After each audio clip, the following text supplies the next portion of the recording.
Hello friends, আমি অন্তরা চলে এলাম আরেকটা নতুন মিনি ব্লগ নিয়ে। সেদিন চন্দননগরে কী ঠাকুর দেখলাম তার কিছুটা তোমাদের সাথে শেয়ার করছি। এই যে ঠাকুরটা দেখছো, এটা কলিশনি। তারপরে আপনজন ক্লাব পড়েছিল। আপনজন ক্লাবে ঠাকুরটা খুব সুন্দর হয়েছিল।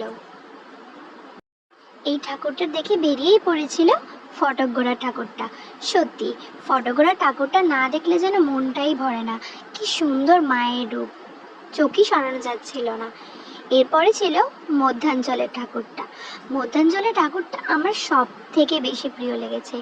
যেমন সুন্দর মায়ের রূপ, তেমন প্যান্ডেলটাও সুন্দর করেছিল। আমি তো এখানেই অনেকক্ষণ সময় কাটিয়ে দিয়েছিলাম। তারপরে পড়েছিল বাগবাজারের ঠাকুরটা। বাগবাজারও কিন্তু কম যায় না। বাগবাজারের মায়ের প্রতিমাও কিন্তু দেখার মতো হয়েছিল। এটা দেখে বেরিয়েই চলে গেলাম বাগবাজার চৌমাথার ঠাকুর দেখতে। পুরো রাস্তা জুড়েই লাইটিং ছিল, আর প্যান্ডেলটাও খুব সুন্দর ছিল, থিমের উপর করেছিল।